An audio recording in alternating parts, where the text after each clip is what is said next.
Finding a sad gay movie is unfortunately quite easy. They're very abundant, and in fact, most of the ones I've seen are sad throughout. However, surprisingly, not all of them end badly. Take a movie like God's Own Country, for example. This movie has an overall sad tone throughout, but it actually ends pretty happily. Today, we will look at 7 gay movies that are overall sad, but also end pretty sadly and even tragically. So go ahead and grab some tissues. Believe me, you might need them. Also, since we're talking about sad endings, this is a spoiler alert.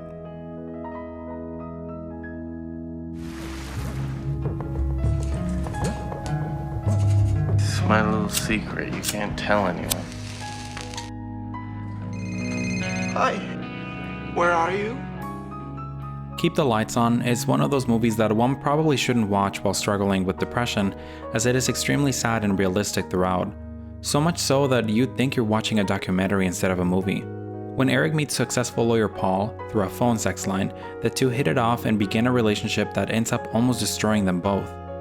Paul struggles with drug and sex addiction, leaving Eric to pick up his broken pieces throughout the years they're together. Paul goes to rehab and attempts to correct his wrongs, only to fail time and again, while Eric has to choose whether to keep believing that Paul will get better or leave him and save himself. In the end, Eric decides to save himself and makes the difficult decision of saying goodbye to Paul forever. I do love you, Paul. Do you? I wonder. I do. Seeing Eric struggle to let go of the one person he loves most in this world is extremely painful to watch, especially if you've ever known or helped someone dear to you through an addiction. The only reason this movie is not higher up in the list is because I believe Eric ultimately did make the right decision, and it probably led him to a happier life. Nonetheless, this movie is difficult to watch and deserves a spot in this list. Vos, ¿por qué no le contás lo que pasó entre nosotros? Todo adolescente es punk, o debería serlo. Así es como se consiguen las drogas jóvenes. dame un abrazo. I very recently watched this movie on Netflix, and I didn't really know what I was getting myself into. This Argentinian drama was released in 2019, and it follows teenager Sabo in a journey of self-discovery after his best friend commits suicide. The plot seems simple, but the main character is complex and deep. Sabo tries living in the typical teenager way, with out-of-control parties, sexual experimentation, and being a rebel. Unfortunately, his life falls apart quickly as betrayal and secrets push him away from friends and family, leaving him isolated from everything he loves and in the same danger his best friend was when he committed suicide.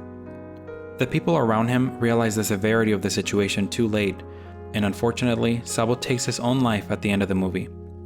A journal is left behind by Sabo, in which he writes everything he had gone through up to his final days. This ending is sad in more ways than the obvious one. This was a teenager who committed suicide because no one saw how much pain he was in.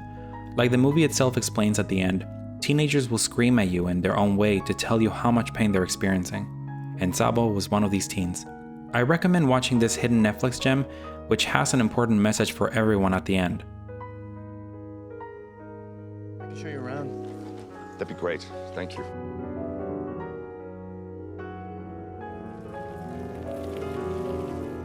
So what do you do around here? Read books, transcribe music, swim at the river, go out at night. Sounds fun. Call Me By Your Name will forever be one of my favorite movies. This masterpiece has it all: incredible cinematography, great music, and even greater characters. The movie is seductive and yet also poised.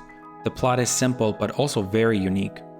17-year-old Elio falls in love with 24-year-old archaeology student Oliver, who stays with his family while Elio's father helps him with his research. Elio and Oliver don't seem to have much in common at the beginning, but they slowly start to connect as they spend more time with each other. Their romance truly feels like an intense heat in the middle of winter, very short-lived and unexpected. The movie ends with Oliver returning back to his country, leaving Elio heartbroken. A while later, Oliver calls Elio and his family to let them know he's getting married to a woman he's been seeing for a few years. The ending of this movie is what truly sells the whole thing for me though. Oliver and Elio don't remain together, but also no one dies and no one's really ill or anything like that. So why is it so sad?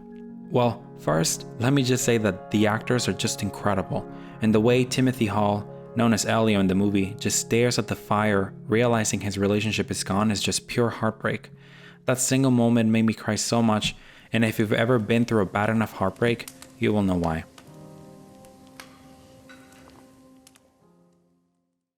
Señor presidente. Hubo una redada en una fiesta en la calle de La Paz.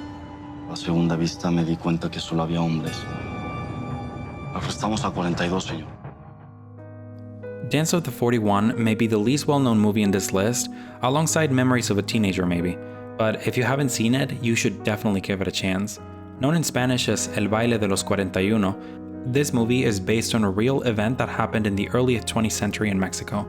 The son-in-law of the then Mexican president Porfirio Diaz was involved in a scandal that would forever change the way homosexuality was talked about in the Mexican media.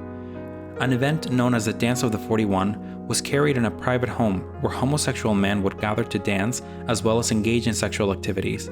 Some of these men dressed in female clothing as well, making the event all the more scandalous at the time.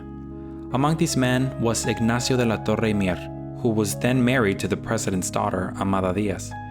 He secretly joined the society and developed a relationship with another man while attending their events. The biggest reason this event was held as such a scandal was mostly because of the attendees, who were very prominent rich men and very powerful amongst their communities. It is said that only 41 men were found at the event when police illegally raided the place and arrested the men who were in attendance, with the supposed 42nd being Ignacio, the president's son-in-law. At the end of the movie, we see Ignacio sitting at the table with his wife as they're about to share a meal. She tells him Evaricio, which was Ignacio's lover, had died. She claims she didn't know many details about it, but that she knew he died. The movie ends with a close shot of Ignacio shedding a single tear as his wife asks about a vacation they are planning. The simple thought of being cornered to live a life hiding your true self is reason enough to make this a deeply sad ending, but doing it knowing your one true love was taken away from you, all without being able to even talk about it, is truly terrifying, and it is, unfortunately, a reality many people lived back then. I'm completely lost. Why would a straight Republican write a book about homosexuality? To provide an objective source material that doesn't indulge in proselytizing. You're so stoned. I am not. This movie is one that I watched once and then never did again. The next 3 movies, in fact, are so heartbreaking it is hard to see them more than once. This is one of those movies I very seldomly see pop up on people's list, and it is such a shame because it really is a great movie even if the ending is very tragic. The Trip is a movie about many things, such as loss, grief, discovery, and because of the era, also activism. It follows Tommy and Alan as they fall in love in an era full of chaos surrounding LGBT rights. This chaos causes them to split for a while until they eventually find each other many years later. It is under very unfortunate circumstances, however, since Tommy has developed AIDS and is dying. Alan takes Tommy away on a trip they had planned many years ago, one that ends in tragedy. As their trip comes to an end, Alan notices Tommy is no longer moving and shakes him, trying to wake him up, only to find a now dead Tommy in his embrace. You can't die when I just got you back. Come on. Please, please. I never even got a chance to tell you how much I love you. This scene is admittedly hard to watch, especially after following these two on the trip of their lifetime and watching the intense connection they had. The scene is even more tragic knowing that they weren't together for as long as they wanted to when they got separated many years ago. Their time was cut very short, and that's what hurts so much about this movie. I like you too. Does this mean that we're going out? Holding the Man is maybe what I would call the gay version of The Fault in Our Stars, and not because their plots are similar or anything like that, but because they're both just as heartbreaking, and I actually think Holding the Man is even sadder, which is really saying something. Holding the Man is about 2 guys who, much like Tommy and Alan from The Trip, meet in a time where being gay was almost a crime. Tim and John struggled to deal with the rejection of their families and friends, all the while trying to keep a relationship in a time where HIV was very prevalent and medical professionals did not know how to treat it. Even worse, this was a disease that was and perhaps still is seen as the gay disease, one that Tim and John could simply not escape. After they are both diagnosed as HIV positive, we see their health deteriorate slowly. John getting the worst of it as his health takes a turn for the worst, and we see this disease kill him in one of the most tragic deaths I've seen in a movie. Seeing John struggle to keep himself alive for Tim and his family, and seeing Tim trying to keep himself strong for John is just unbearable to watch. There's one scene where John tells Tim he was almost ready to let go, and Tim finally cries and tells John he's not ready for him to leave. This is the first time we see Tim break in front of John, no longer being able to keep strong, and I'm sure this is also the scene that broke most of us. After John dies, Tim finishes the memoir he's been writing about their story. Tim dies 10 days after finishing this memoir. The loss of both John and Tim is enough to make this movie one of the most tragic of all time, but the fact that this movie was also based on real life events is just all the more tragic. Eventually, there was a documentary called Remembering the Man that released in 2015, where the real life story is talked about in more detail. Yeah, we'll try this one. And I'll say it just once. Go ahead. Tell you what, we could have had a good life together. Fucking real good life. Had us a place of our own. But you didn't want it, Ennis. So what we got now is Brokeback Mountain. Brokeback Mountain is perhaps the most well-known gay movie in history. I've heard many movies alluding to it, sometimes jokingly and sometimes seriously, but to me, there is no other movie that ends more tragically than this one. Inez Del Mar and Jack Twist have one of the most beautiful romances I've seen in any movie.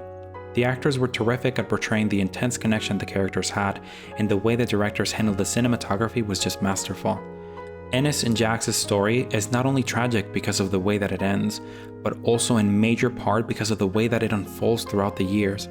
The fact that these two men were deeply in love and had to separate and live unhappy lives with their wives and children is just so tragic, and unfortunately, also very realistic. Eventually they reconnect, but that didn't mean they could live happily together. For many years, Ennis and Jack took trips to Brokeback Mountain, where they first met to live a secret life away from their wives back home. Eventually this gets to be too much, and the two men can no longer keep the facade. They go their separate ways, which eventually leads to Jack's death. Jack was beaten to death, although supposedly it was an accident, and Ennis is left to pick up the memories he left them. The end scene is as tragic as they come, with the soft background music playing while we see Ennis button up Jack's shirt and then look at a picture of Brokeback Mountain while saying,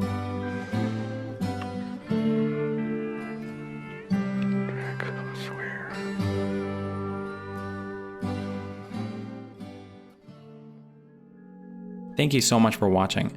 I hope I didn't make you guys cry too much. Did I miss a movie you think has a more tragic ending? Let me know in the comments. Please subscribe if you like this video. I'll see you in the next one, which will hopefully be more cheerful.